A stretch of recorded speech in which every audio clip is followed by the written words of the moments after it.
আপনি মনে করেন আপনার এলাকার একজন অসহায় গরিব মানুষ, তার একটা সম্পদ আছে অথবা তার কিছু জায়গা আছে, কিছু টাকা আছে। তো এই সম্পদ, জায়গা, টাকার উপরে এলাকার প্রভাবশালী এক লোকের নজর পড়ছে। তো নজর পড়ার পরে সেই লোকটা চিন্তা করছে ওর টাকা এবং এই সম্পদ এনি হাও আমার লাগবে যে কোনো উপায়ে। ওই গরিব লোকটা ওই প্রভাবশালী লোকের নজরে যখন পড়ে গেছে, তখন ওই প্রভাবশালী লোক যে কোনো মাধ্যমে, যে কোনো উপায়ে তার ওই জায়গাটা দখল করছে। দখল করার পরে গরিব লোকটা যখন বলতে গেছে তুমি আমার জায়গা দখল, ওই প্রভাবশালী লোকে বলতেছে এই সম্পদ তো তোমার না, এই সম্পদ হলো আমার। কিভাবে? হ্যাঁ, সম্পদ আমার।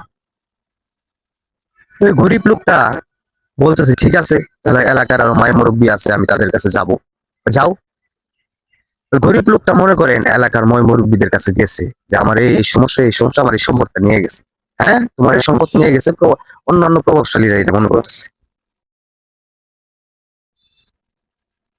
তখন ওই লোক, গরিব লোকটা আসার পরেও ওই প্রভাবশালী লোকটা করছে কি, রাত্রের বেলায় যায় ওই মাতাব্বর্গ সবার পকেট ভর্তি করে দিয়েছে। সবার পকেট ভর্তি করে দিয়েছে। পরের দিন বিচার, বিচারে বলতেছে যে ওর সম্পত্তি নিছে। ওই মুরব্বীরা বলতেছে, মাতাব্বররা, ওর সম্পত্তি নিছে, তুমি কেন বাধা দিলা? না, যে খাড়ার উপরে কাটা গা, এরকম একটা কথা আছে না? ফের উল্টা বিচার হইতেছে। তো আমি কথাটা, কেন এই হাসরের ময়দান সৃষ্টি করবে? ওই লোকটা কিন্তু ওই দিন বিচার পায় নাই, তার সম্পদ হারাইছে, তার লাস্ট সম্বলটুকু কিন্তু সে হারিয়ে ফেলাইছে। ওই লোকটা কিন্তু সেদিন সে বিচার পায় নাই। তো সেই লোকটার ভিতরের যে কষ্ট, যে অভিমান, যে যন্ত্রণা, সে কিন্তু ওই সমাজের মানুষের কাছে বলতে পারে নাই। সে শুধু আল্লাহকে ডাকছে। আল্লাহ পাক তো জানে কে জান্নাতবাসী হবে, কে জাহান্নামীবাসী হবে, আল্লাহ তো বললেই পারে।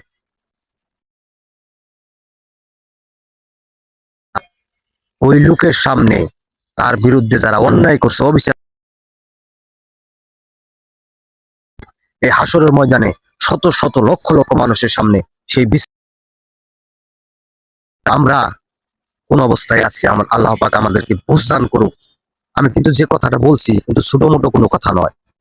এই সমাজে বহুত মানুষ, তারা বিচার পাবে সেই হাসরের ময়দানে।